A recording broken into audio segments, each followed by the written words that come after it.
Muito boa noite a todos. Nós nos encontramos reunidos para a nossa quarta aula do curso de Estudos Espíritas e Educação Mediúnica, no quarto módulo, número 4, né? Quarta aula do quarto módulo do nosso curso.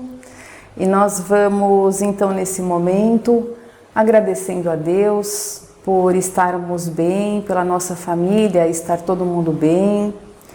Que nesse momento nós nos concentremos na aula de hoje para que a gente consiga absorver todo o necessário ao nosso aprendizado, ao nosso conhecimento, ao engrandecimento do nosso ser espiritual. Que Jesus nos abençoe, que Jesus permaneça no nosso lar, na nossa casa, com todos os nossos familiares, hoje e sempre. Que assim seja. Então, conforme eu estava dizendo, hoje nós vamos então explanar sobre a quarta aula do nosso curso e ela tem como título falarmos do livro O Céu e o Inferno.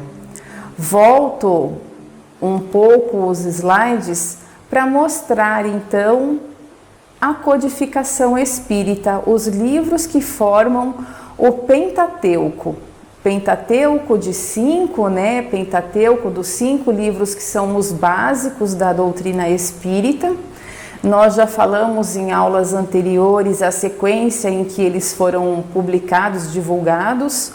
O Livro dos Espíritos foi o primeiro deles, depois foi o Livro dos Médiuns, o Evangelho segundo o Espiritismo e o quarto, que é o tema da nossa aula de hoje, o Céu e o Inferno, e o quinto livro, que forma o quinto livro do Pentateuco, a Gênese.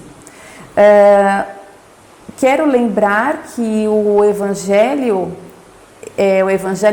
que o Céu e o Inferno, que é o livro que nós vamos falar hoje, ele traz de uma forma mais detalhada, mais completa, temas que foram tirados desse livro aqui, o primeiro, o Livro dos Espíritos. Então, lá no livro 4, eu falei que tudo é 4, né? Quase tudo é 4 hoje. Então, que no Livro dos Espíritos, ele é composto de perguntas e respostas, e lá no livro 4, especificamente, ele vai falar, estou abrindo aqui para a gente poder olhar direitinho, ele vai falar detalhadamente não, ele vai trazer perguntas e respostas sobre penas e gozos futuros, penas e alegrias futuras. Então, ele vai trazer uma série de perguntas e respostas sobre esses temas.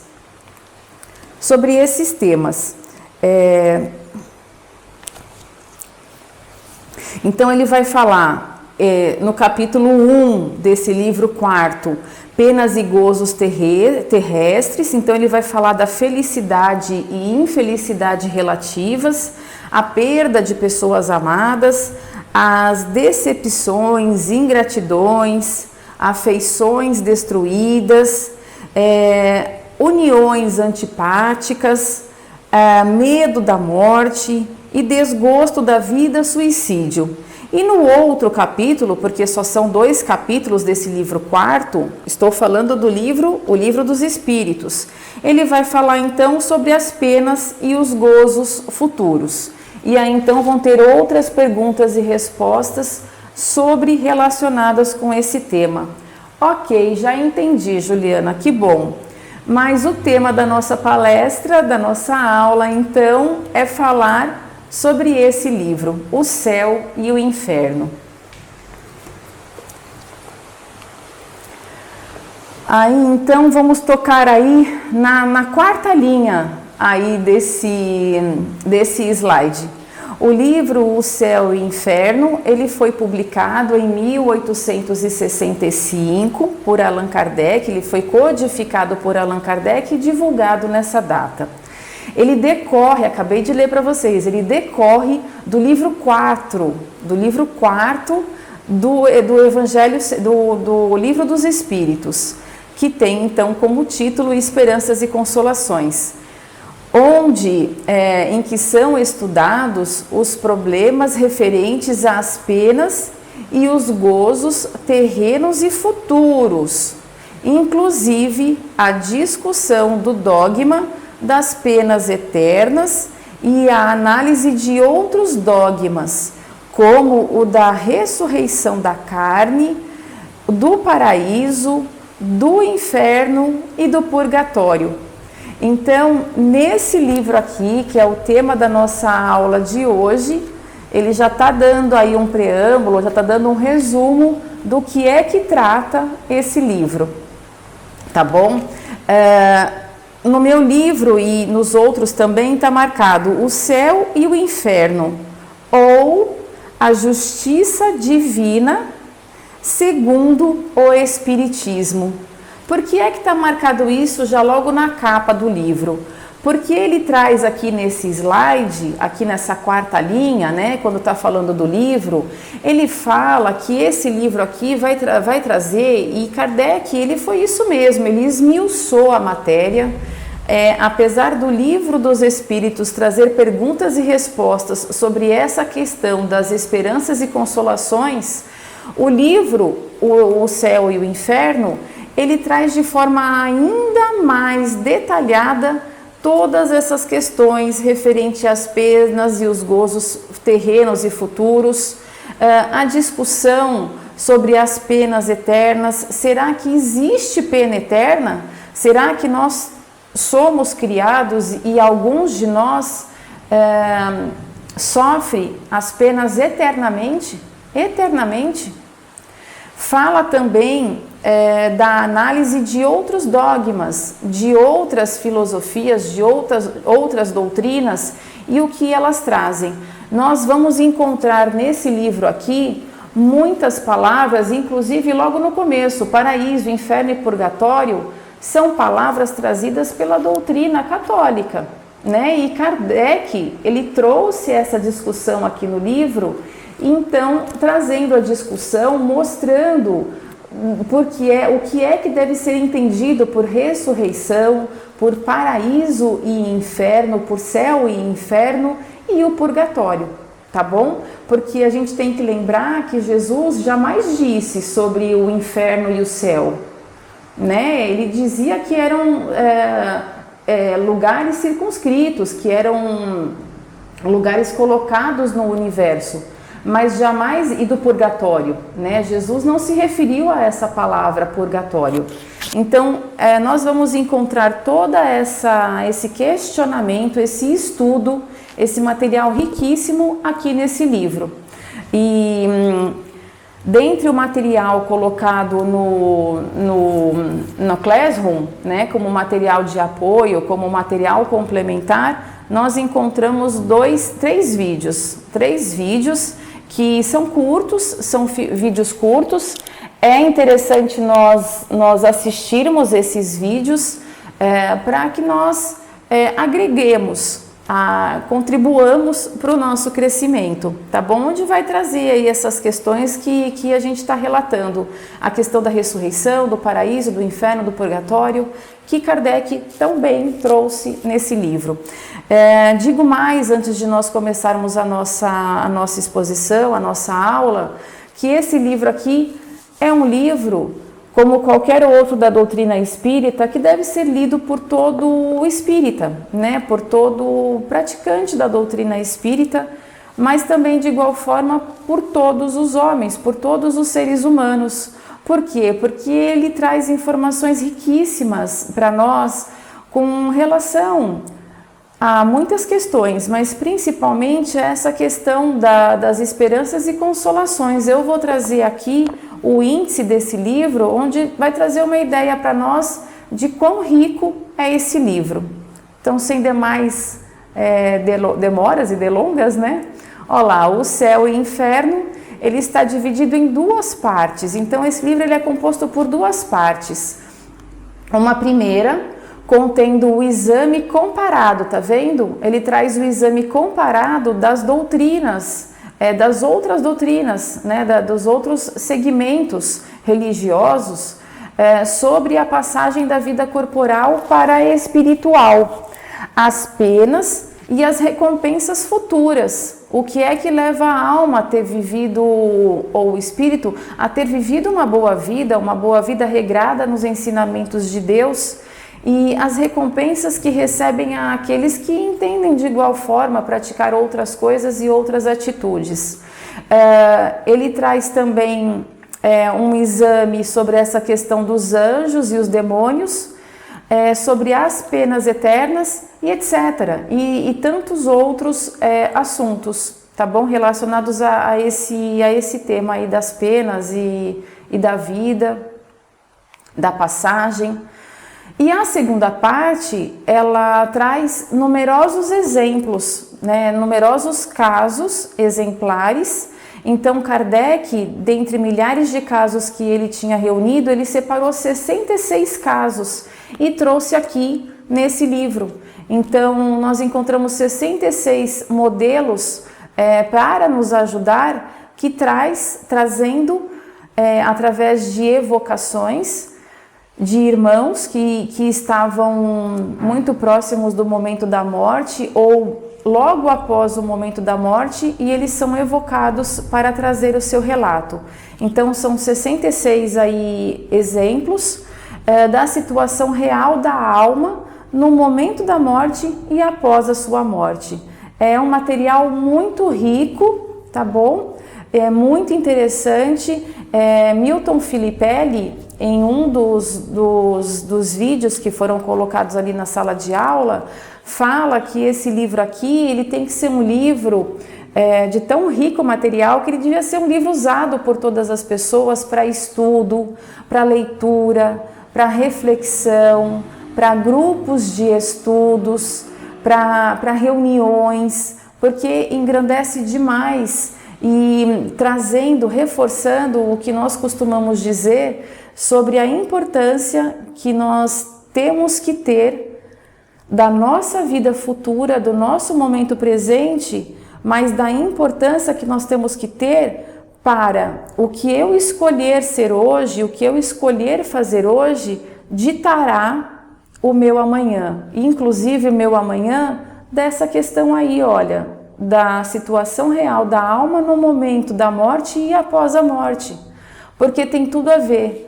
A vida que eu escolho levar hoje tem tudo a ver com a morte que terei e a situação que eu me encontrarei, tá bom? Nesses 66 exemplos que traz o livro, nós vamos encontrar relatos de irmãos que vão trazer essa questão aí. Nós vamos ler depois, nós vamos trazer aí pelo menos 2 exemplos para a gente entender do que se trata. Continuando.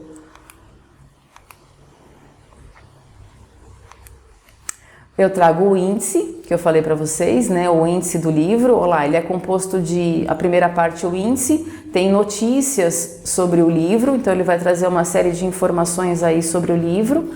E na primeira parte, ele traz o capítulo 1, que ele vai falar sobre a questão do futuro e o nada. Então ele já vai trazer aí essas outras doutrinas que entendem que o nada, né, o nada, depois da morte não existe mais nada, ou nós vamos para um céu eterno, ou nós vamos ficar dormindo, nós vamos ficar aguardando um segundo momento. Então ele vai trazer um material bem esmiuçado sobre essa questão do futuro e o nada. No capítulo 2, a preocupação com a morte, também de igual forma, tudo, o livro inteiro ele traz todas as teses, todos os entendimentos trazidos por outras doutrinas, tá bom? No capítulo 3 ele vai falar sobre o céu, capítulo 4 sobre o inferno, capítulo 5 sobre o purgatório, capítulo 6 doutrina das penas eternas, no 7 as penas futuras segundo o Espiritismo, então as penas futuras segundo o Espiritismo. No capítulo 8 ele vai trazer a questão dos anjos, no 9 sobre os demônios, no 10 a intervenção dos demônios nas manifestações modernas e no capítulo 11 a proibição de evocar os mortos.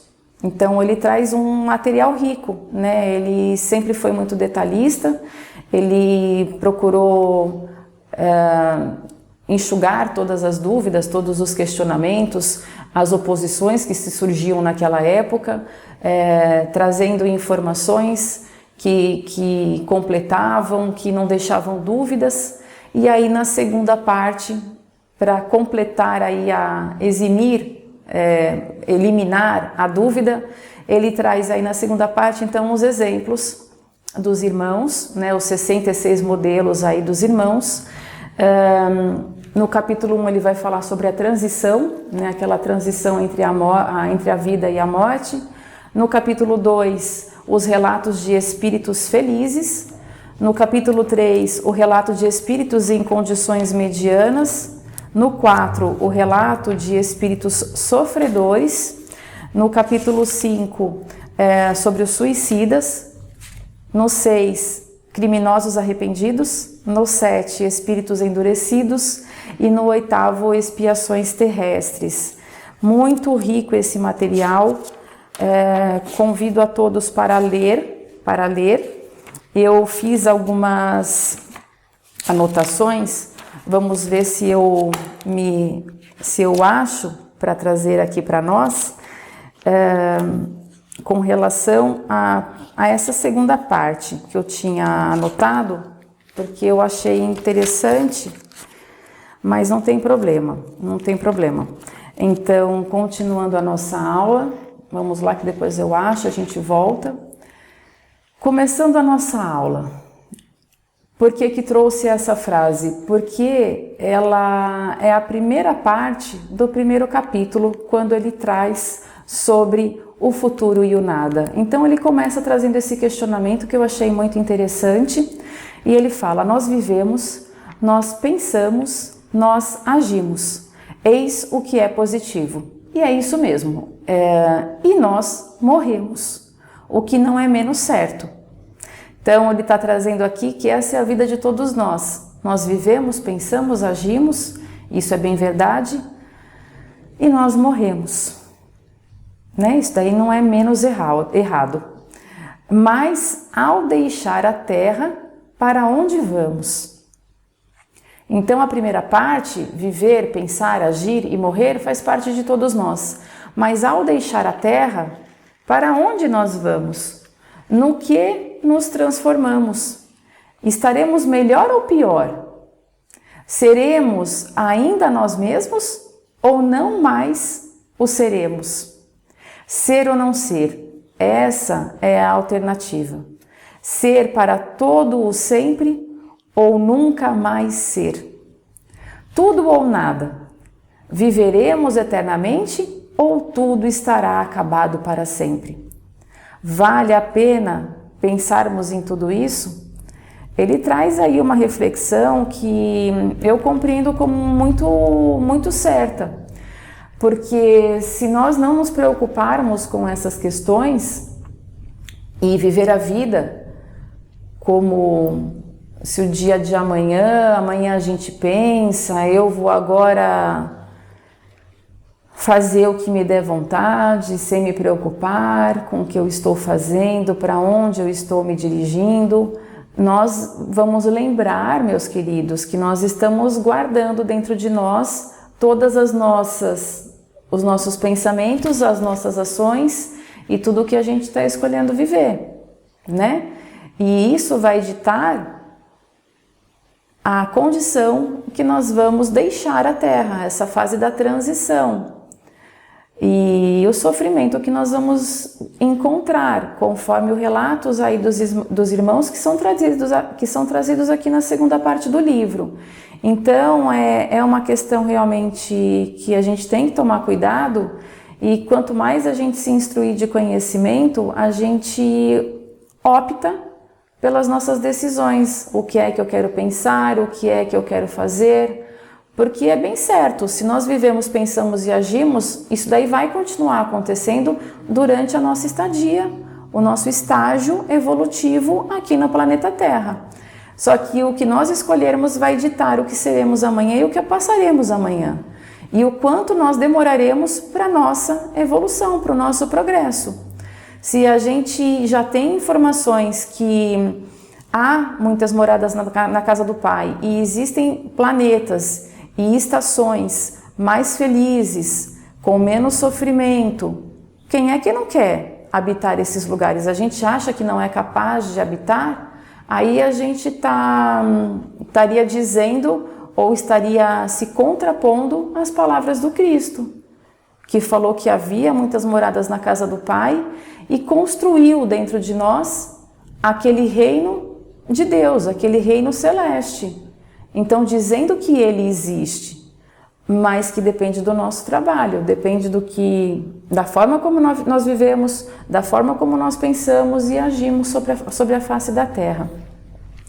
Pois bem, a obra, portanto, do céu, essa obra, o céu e o inferno, ela é importante para todo ser espírita, além de relevante a toda pessoa. Eu já disse essa questão. Todos nós deveríamos ler não só esse livro, mas como toda a codificação, E nós falamos, o livro dos Espíritos é um livro importante para nós, o livro dos médiuns também é muito importante, não só para o trabalhador espírita, mas também para toda pessoa que quer se instruir, Uma vez que todos nós somos médiuns, Todos nós temos a capacidade de sentir de alguma forma o mundo espiritual.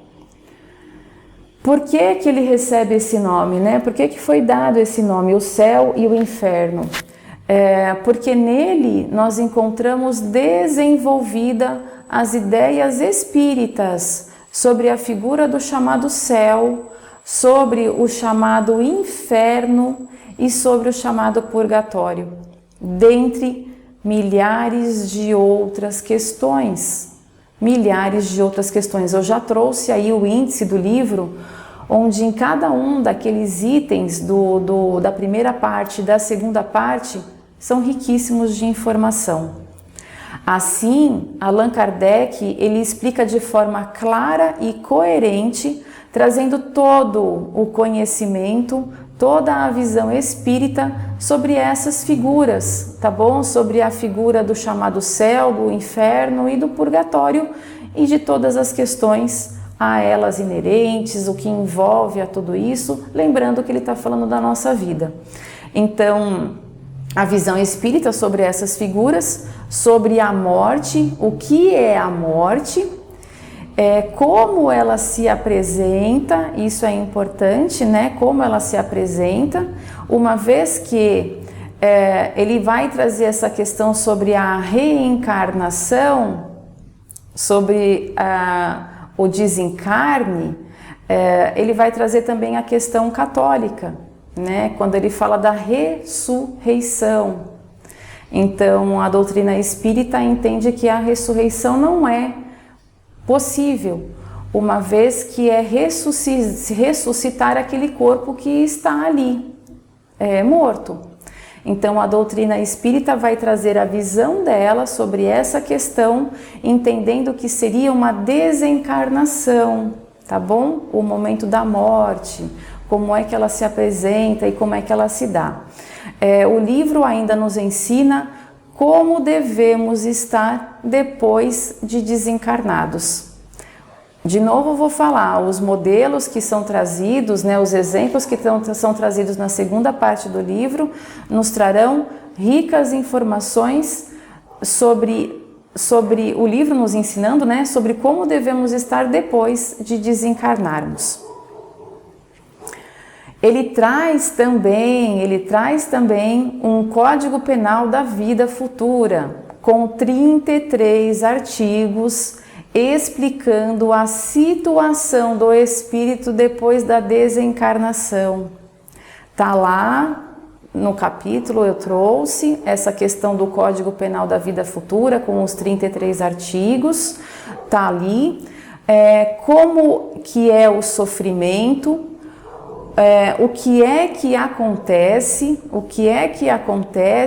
quem é que cria esse sofrimento, como deve ser a postura do espírito em relação ao uso das 3 ferramentas de trabalho que ele possui para poder governar a sua existência, quais são as 3 ferramentas de trabalho? O pensamento, a vontade e a inteligência. Aqui a gente faz uma pausa só para lembrar, se o homem é dotado, se o ser humano é dotado do pensamento, a vontade e a inteligência, através daí ele age na nossa vida.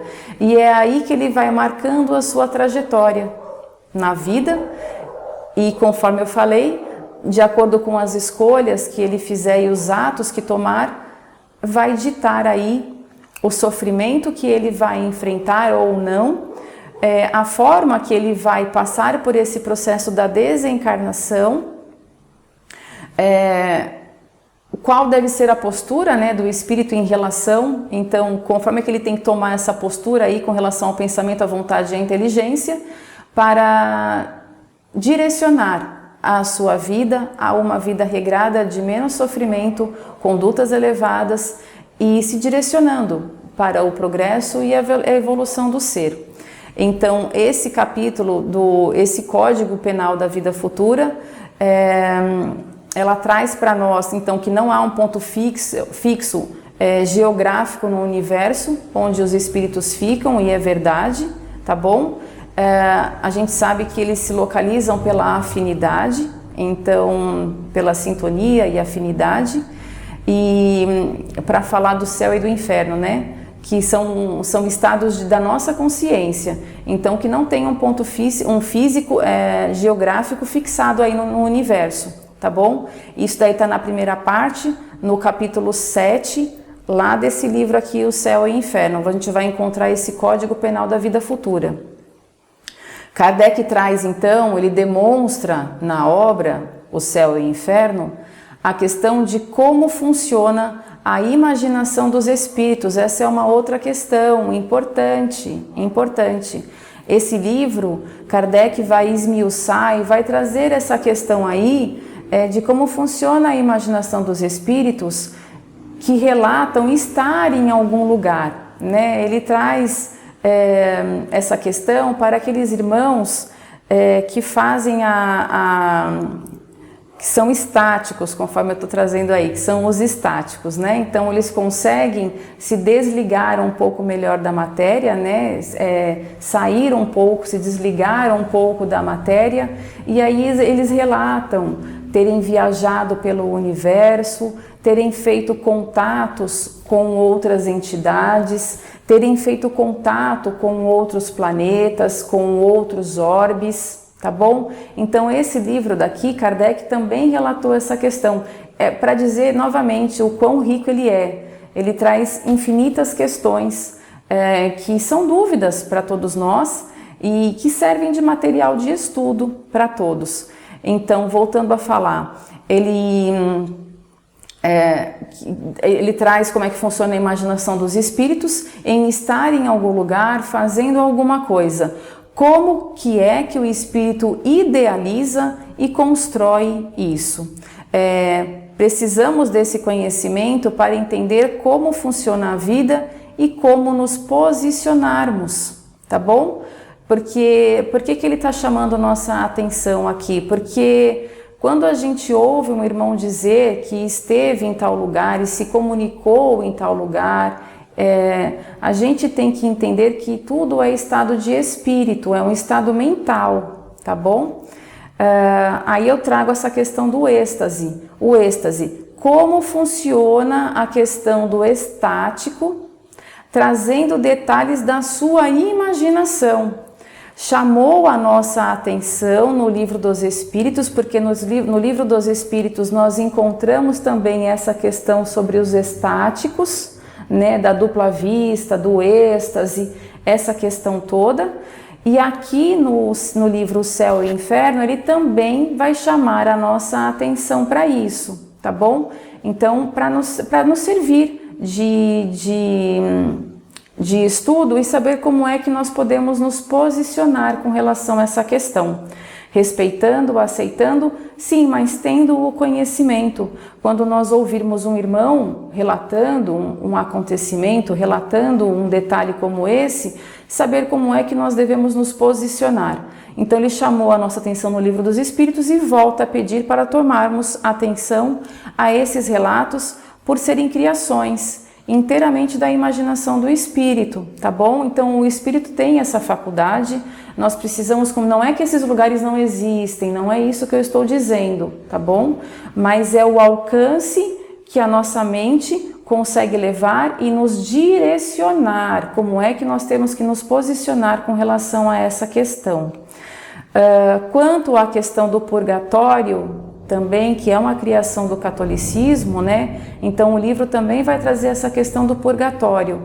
Jesus, ele não falou do purgatório, né? Ele falou do céu e do inferno, porém como figuras conscienciais, tá bom? Como uma figura que estava na nossa consciência e não como um lugar circunscrito, tá bom? Não é por causa disso que não existem os lugares aonde espíritos sofredores se reúnem. Sim, pela lei de sintonia, tá bom? Eles estão ali, mas é uma questão que você direciona a sua mente, você é que leva a sua mente a estar naquele lugar, lógico, de acordo com as tuas vivências, as suas escolhas, as tuas vontades, os teus atos, e tá aí a importância de nós estudarmos e tomarmos cuidado. Eu trouxe a imagem aí para falar do estado de consciência, né? Um está com a consciência livre, tranquila, bonita e está bem posicionado aí, vendo boas imagens, e ele está com a sua mente ligado nessas boas imagens, e o outro também está com a sua mente ligada nas ideias que habita, uma vez que a todo momento a gente pode cortar o fio da ligação se ela não nos agrada e mudar a sintonia e mudar a posição onde nós nos encontramos. Mudando tudo, não é só o pensamento, a atitude também é tudo, o trabalho, a atitude. Purgatório, quem traz isso, né? Quem traz essa questão é Milton Felippelli, nesse vídeo que foi colocado na sala de aula. Purgatório seria uma espécie de sala de espera entre um estado e outro, né? Entre o estado da vida e o estado da transição ou do desencarne. O espírita, ele fala de uma espécie de purgatório quando ele se refere ao umbral. Purgatório são momentos circunstanciais, a depender de cada espírito. E aí, nesse momento, eu trago, só para a gente compreender essa questão de, a depender de um estado circunstanciais, eu quero trazer o relato desse irmão Samson, que está na página 150 desse livro, que já está na segunda parte do livro, né? Então, eu quero trazer só para a gente ter uma ideia, inclusive, de quão maravilhoso é o livro. Aqui ele vai trazer o relato, meus irmãos, olha, sobre espíritos felizes, tá bom? O senhor Samson é o primeiro relato ali. Então ele fala: o senhor Samson, antigo membro da Sociedade Espírita de Paris, morreu em 21 de abril de 1862, após um ano de cruéis padecimentos. Prevendo o seu fim, ele havia dirigido ao presidente da sociedade uma carta contendo a seguinte mensagem.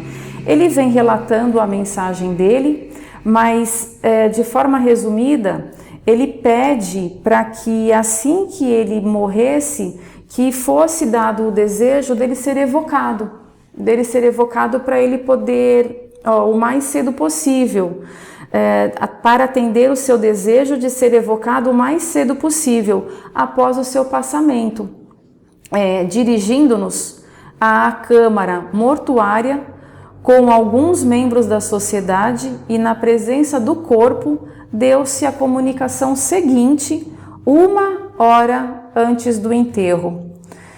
Tínhamos com isso um duplo objetivo. Então o livro está relatando aqui a história desse irmão. Então, chamar o espírito logo após, 1 hora após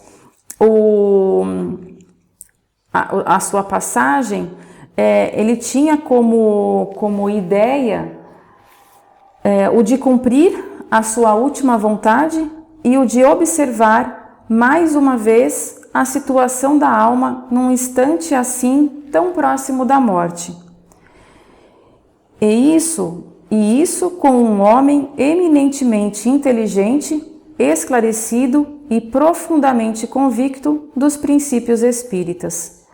Interessávamo-nos verificar a influência dessas convicções sobre a situação do espírito, colhendo para isso as suas primeiras impressões. Então, realmente é um livro de estudo. Nossa expectativa não foi frustrada. O Sr. Samson relatou com perfeita lucidez o instante da transição, da passagem.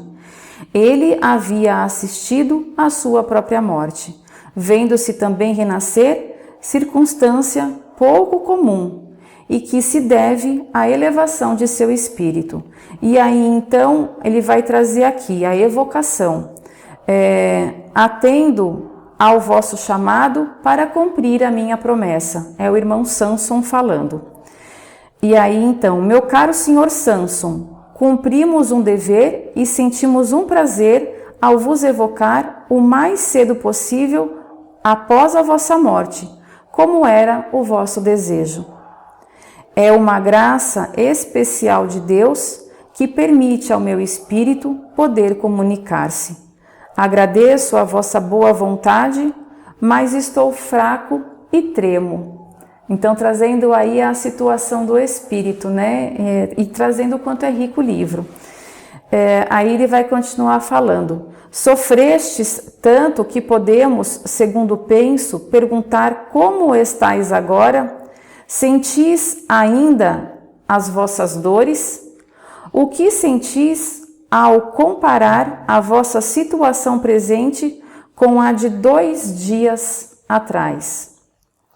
Minha situação é bem feliz, pois nada sinto de minhas antigas dores. Estou recuperado e renovado, como costumais dizer. A transição da vida terrena para a vida espiritual devia me tornar tudo incompreensível, de início, pois às vezes permanecemos muitos dias sem recobrar a lucidez. Mas antes de morrer, fiz uma prece a Deus, pedindo-lhe que me permitisse falar aos que quero bem, e Deus me ouviu. Quanto tempo levastes para recobrar a lucidez mental? 8 horas. Deus, repito, me havia dado uma prova de sua bondade. Julgou-me bastante digno e jamais poderei agradecer-lhe como devo. Estais bem certo de não pertencer mais ao nosso mundo? Como o constatastes? Claro que não sou mais do vosso mundo, mas estarei sempre perto de vós para vos proteger e vos sustentar na preparação da caridade e da abnegação que orientam a minha vida. Além disso, ensinarei a verdadeira fé, a fé espírita que deve elevar a crença do justo e do bom. Sinto-me forte, bastante forte. Numa palavra, estou transformado. Não reconhecereis mais o velho inseguro que devia afastar-se de tudo, abandonando qualquer prazer e alegria. Sou espírito, minha pátria é o espaço e o meu futuro é Deus que irradia pela imensidade. Queria muito falar aos meus filhos para lhes ensinar o que eles sempre mostraram má vontade de acreditar. E aí o relato desse irmão vem trazendo aí então a sua condição sobre a vida, uma vez que nesse caso aqui ele pediu para ser evocado, para trazer a condição que ele se encontrava naquele momento e foi permitido esse tipo de evocação. E de igual forma ele traz então um relato de outros espíritos, né, em várias situações aí entre sofredores e felizes. Assim, as dores do espírito, o sofrimento, o frio, o calor, são conscienciais, são sensações que permanecem no espírito ligado à vida material. E aí então me permito trazer então o relato da rainha de Udi, que também é um outro relato aqui do nosso livro, só que ela não é um espírito feliz, né, igual foi o Sr. Samson, ela estava em outra condição. E eu acho interessante nós trazermos porque a gente vai ver um outro lado, né, um outro relato.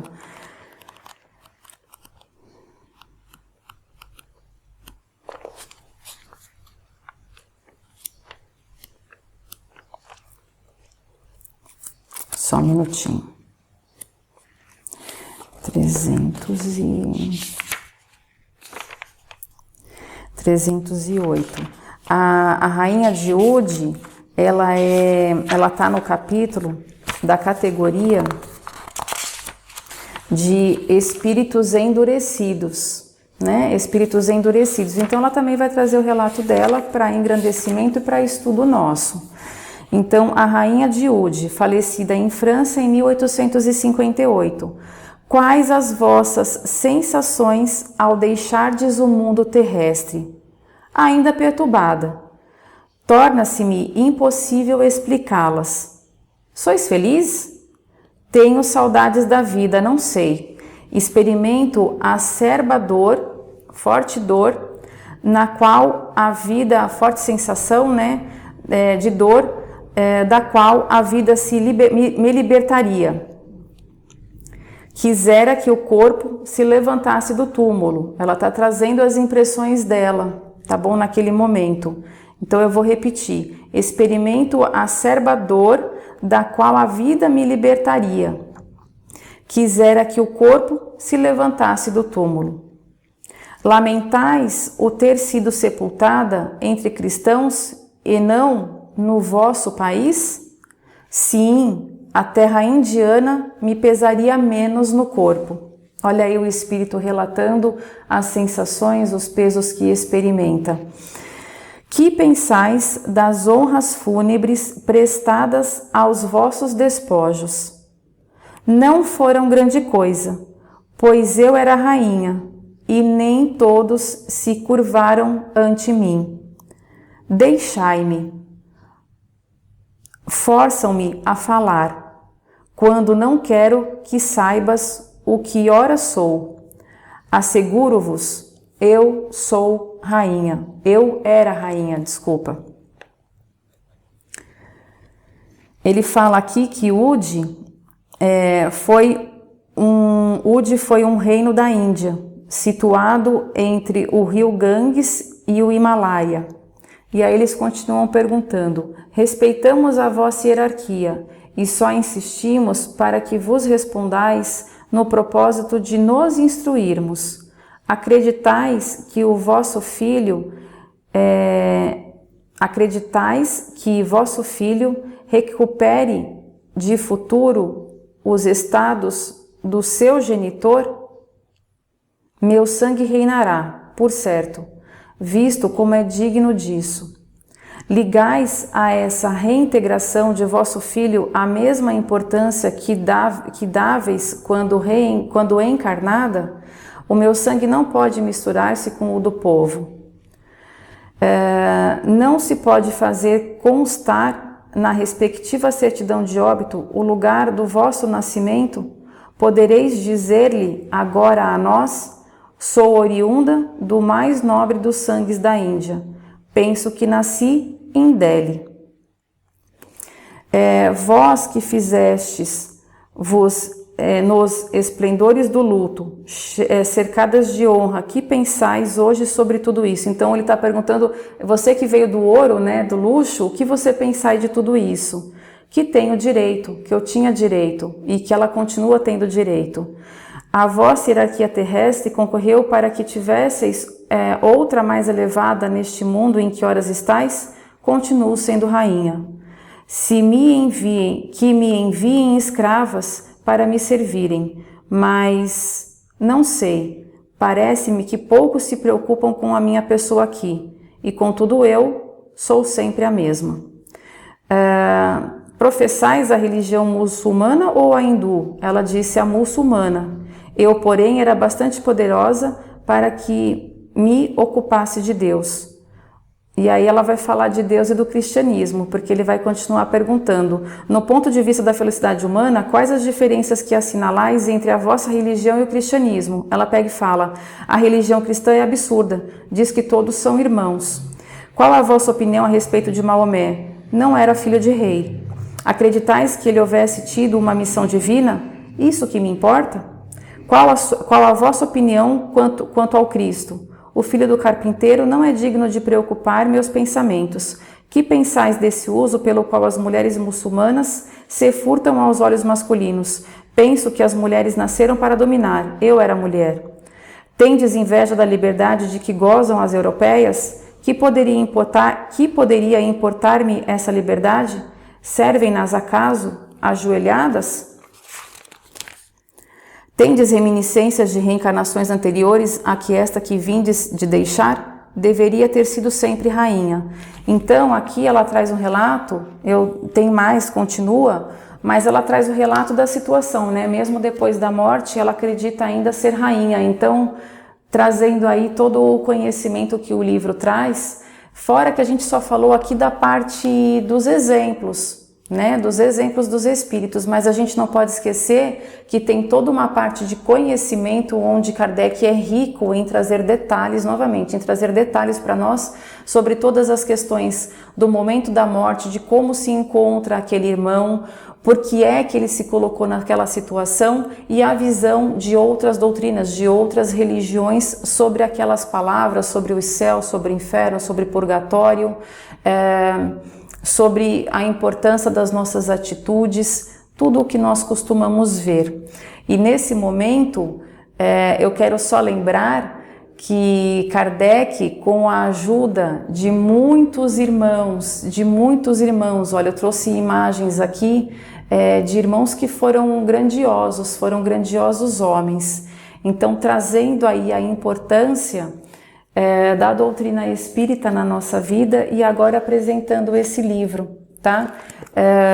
Que traz aí informações sobre a nossa vida, que nós busquemos, porque somos muitos, mas que nós busquemos sermos ricos em inteligência, fazendo bom uso do nosso livre-arbítrio, da nossa vontade, para direcionarmos a nossa vida. É importante que nós busquemos conhecimento para que a gente saiba onde está percorrendo, o que está escolhendo fazer e para onde você vai acabar se dirigindo, né? Tem esses relatos desses irmãos, tem muitos outros relatos, a gente manteve um certo respeito por não trazer outros, né? Relatando aí a situação do irmão, evitando qualquer outro sentimento, mas leiam, procurem se instruir, fechem em grupo se vocês quiserem para se reunirem e estudarem. A gente vai continuar estudando na nossa Seara de Jesus, sempre, e para nos engrandecer, para que a gente avalie o que nós estamos fazendo e para onde é que nós estamos nos direcionando. Isso é importante. Que todos nós, então, tenhamos recolhido bons ensinamentos sobre esse livro. Eu trouxe pinceladas do que é que o livro traz. É importante que a gente possa colocar ele na nossa linha e na nossa lista de estudos, para nos ajudar sempre, Então eu termino a aula agradecendo a todos pela paciência, por abrirem aí os ouvidos, por interagirem também na sala de aula, se assim entenderem fazer. E eu termino a aula então aí com Jesus do nosso lado, ele sempre vai ser o nosso modelo e guia, e sejamos iguais a esses irmãos, buscando o nosso caminho, buscando a nossa missão, fazendo o nosso melhor para que a gente consiga se desligar, para que a gente consiga compreender as palavras do Cristo e que a gente consiga se desligar da matéria o quanto antes para a nossa vida seguir o caminho, o rumo espiritual que ela merece e que ela é direcionada para o progresso, para a elevação, para o crescimento, para a ajuda ao próximo, tá bom? Porque nós não estamos aqui para fazer outra coisa a não ser olhar para nós e ajudarmos o próximo. Muito boa noite, bom descanso a todos e bons estudos. Muito obrigada.